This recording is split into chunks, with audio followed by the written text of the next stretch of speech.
Anyway, I shall be starting with probably my favorite creepypasta of all time, and playing a game I like a lot which is good old it's on not Doppler. Kamikaze Pigs. Now, General, this button. Getting hungry. Is snack a countermeasure? Hamburger, apple, Jesus. What? Oh. Well, let's start with level 1. Here's how you play first. You explode, and then you cause massive chain reaction. And you want to get all the stars and kill them all and get points. But anyway, I'll start with the first creepypasta I shall be doing. Zorax. My parents were the first of all violently ill from the sickness we now know as zorax. I vividly recall my father lying on his bed, frozen in place. While his muscles spasmed, and he held back and choked on his own vomit. I stood at his side, frozen in place, and refusing to leave as I held back sobs. His pupils dilating until his entire eye was an inky blackness.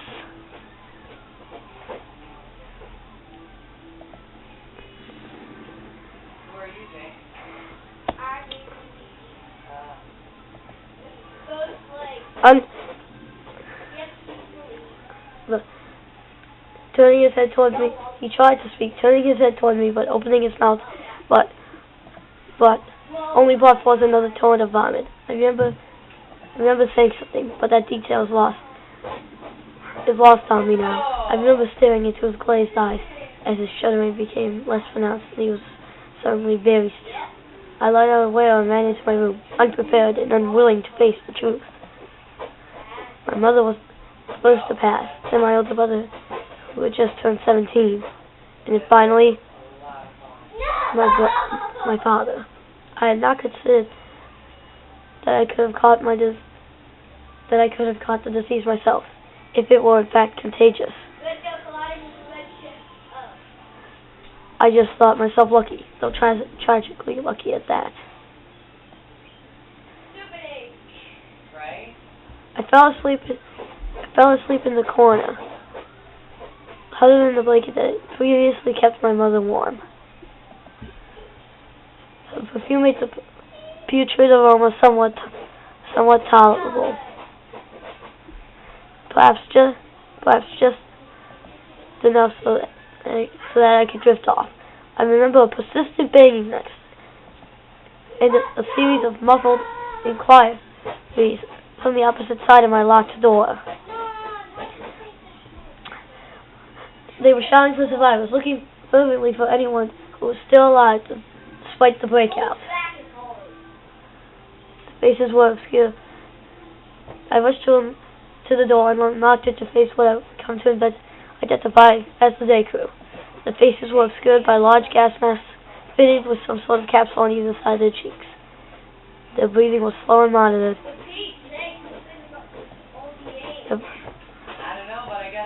They were covered. The voices were the breathing was slow and moderate. The voices made nearly impossible to hear over the mechanical wheezing. They were covered from head to toe in black regulation hazmat material with orange text reading "Day Crew" on their backs.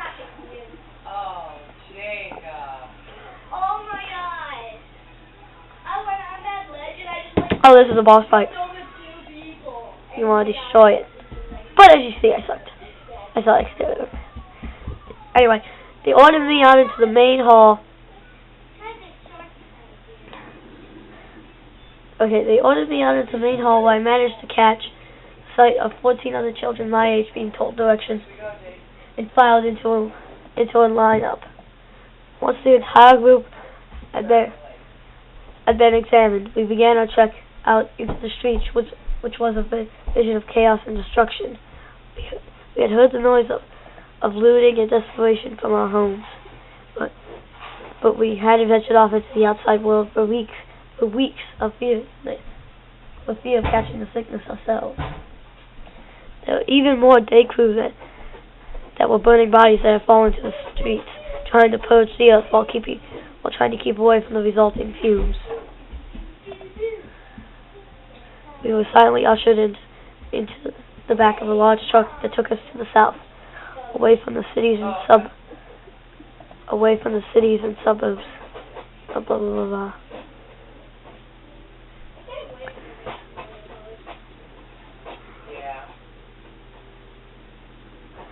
Yeah, we were sent away from the cities and suburbs into the dense growth of the forest. When the van came to a screeching halt, the door swung open to reveal even more day crew, who ushered us out into a forest clearing. We were interrogated about our exposure to anyone with zorax. And if we felt any symptoms like nausea or vertigo. Though we had all witnessed the family members falling ill, we had tried in vain to treat them. We were all perfectly fine in any physical sense.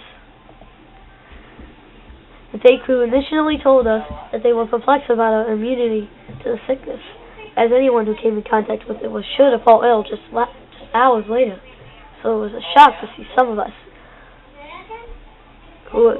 that have been living this nightmare for weeks on end.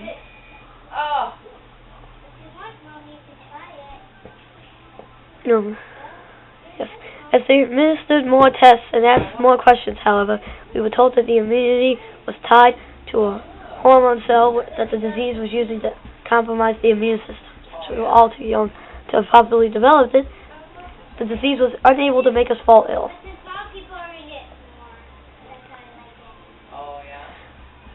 We were told the day crew wanted to study us, that we would live under the cover of the forest in quarantine. They would hope to extract a cure from our group that could be used to heal the world and rid it of zorax disease.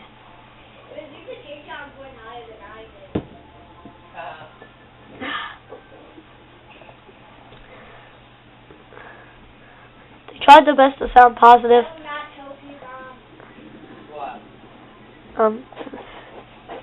In light of the situation, but it was obvious that even they were doubtful of their efforts, and that there was no guarantee that the test would power through. Still, they kept the mood optimistic and promised that we would save countless lives with our efforts. They built a secluded village in the woods, providing us each with a makeshift house carved into the tree trunks around the area. I was led to a simple tree house that had a single bed on the far end and a table in the middle.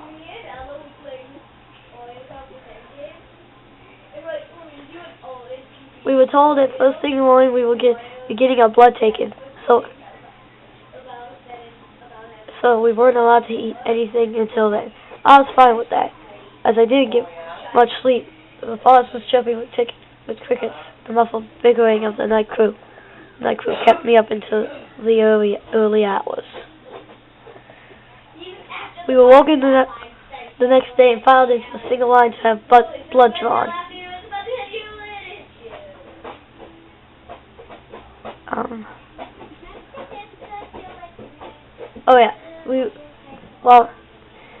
While the leaders were prepared for us, told that we were going to receive a vaccination that would stop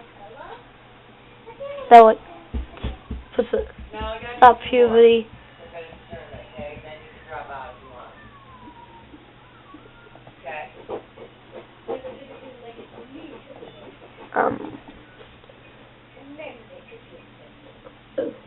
that might lead to a cure. It was never elaborated on the time that we would be able to grow up or have children, but it was unlikely to live beyond the first few hours of infection, never mind the next few years. So our adulthood was seen as a as a necessary sacrifice. This continued for a few weeks. We would continue to receive vaccination and assured that a cure would arise, but times were getting desperate. I took to listening in on the muffled conversations of the night crew during the night. It became easy to make out what they were saying over time as they sat beneath my bedroom window next to a crackling fire. We discovered that our encampment was only many of the surrounding area, and that the disease of the zorax originally came from the sea to the west. They passed around horror stories of the people that lived by the storm that hit the worst, that they had completely gone pale and began to sprout growth off their elbows, hips, and their toes. They constantly kept hydrated, or else the skin would begin to flake and peel. The pupils that dilated and the entire eye was colored black. At this bit, I thought back to my father sitting on the couch and writhing in pain. There was food in the mountains, one assured another. But they were gathering it in droves, perhaps to keep it from spoiling.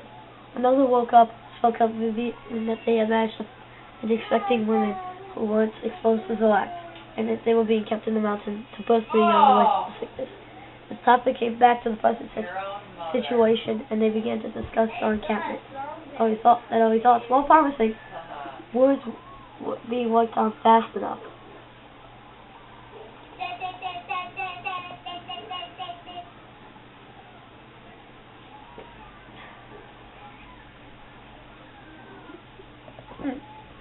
Yes.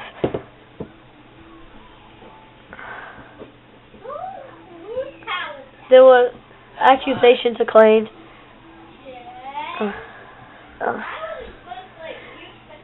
And fingers pointed, but at last they settled on keeping the mood positive. That something would come along eventually. That we just needed more time. Discussion drifted back to the horror stories of the West Coast, which clearly sparked sick interest in the group as they talked of the corpses that have been found along the waters and drifted to the shore, each with deep black eyes. I rolled over in my bed, unable to listen to any more stories without images of my own family, staring up towards the ceiling, praying that we would manage to find a cure soon, and that I wouldn't have to hear speak for the West anymore.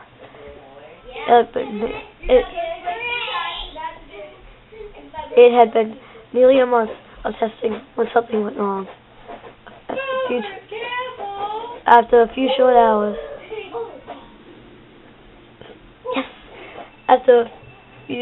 hours of our latest vaccination, several kids began complaining of distorted vision. You could see trailing lights in the air, making their way across the plains, while their faces were covered in a mask. I could sense the word that played out across their faces. We were told that this was just a visual hallucination and that they would subside in a few hours. When I awoke the next day, I glanced outside and I too could see the lights. Trailing lights drifting through the air. They forbid anyone to discuss the lights any further, though it was clear that everyone could see them. As we lined up to have blood drawn, one of the crew became terribly ill and began to vomit through his gas mask.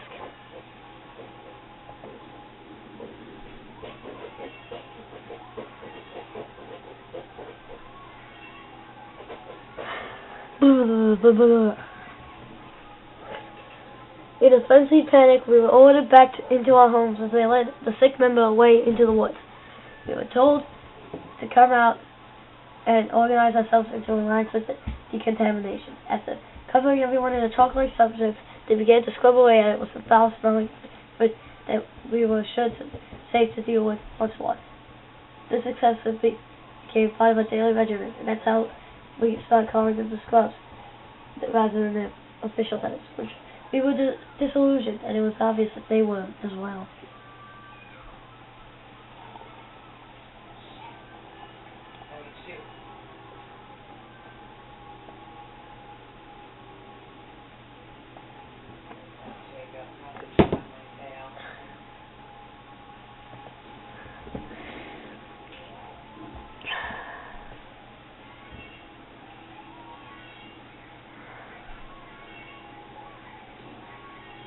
visual hallucinations began to worsen, even though we stopped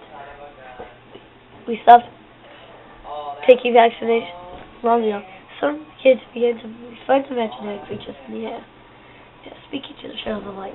I was horrified that I might start losing my sanity as well. Oh yeah.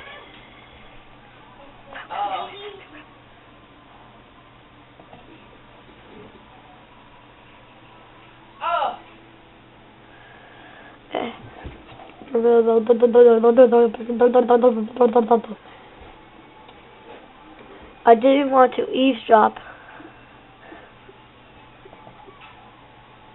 to the discussion over the fire that night, which had gradually worsened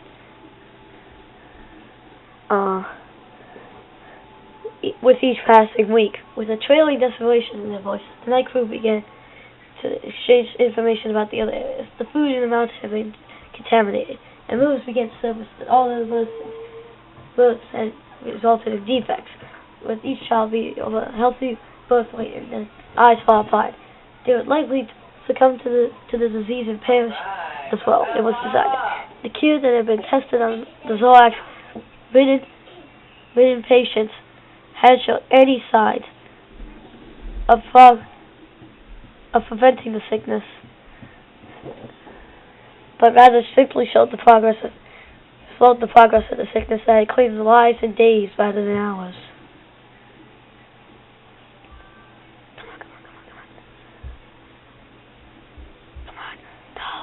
Anyway. Well, this was a bit of good news. They focused on how little was accomplished over so much time.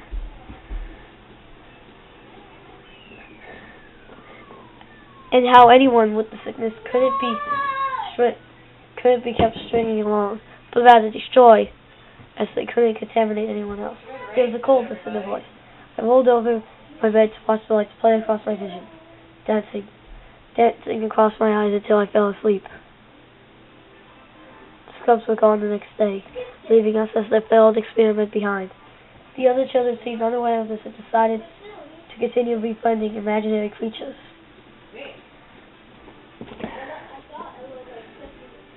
In the depression, I sulked off to bed, only to suffer a violent burst of spasms and shivering in the process.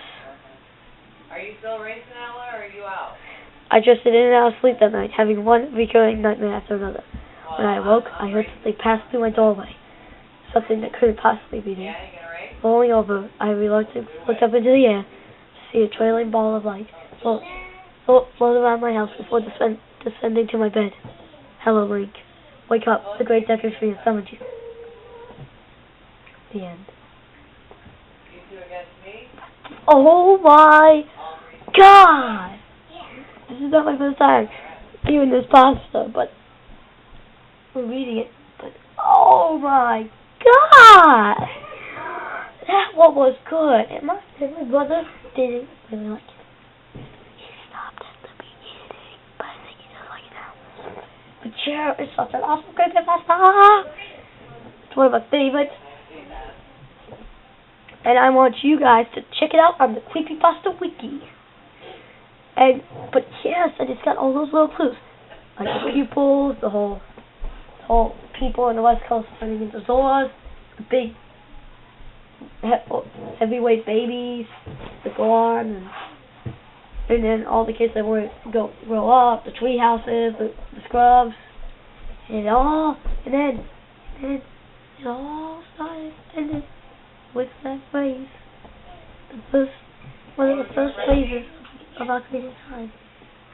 Hello, wake up. The great Deku Tree has summoned you. Dang. Man. Just wow. Whoa. Ooh, looks like we're out of time. I'll see you. But it's not over. This is going to be more creepypastas coming in just about a second. But not for me, because I got something else that says crap. Okay, have fun. Stay creeped out. And remember, You should try this game. I'm gonna eat the pasta.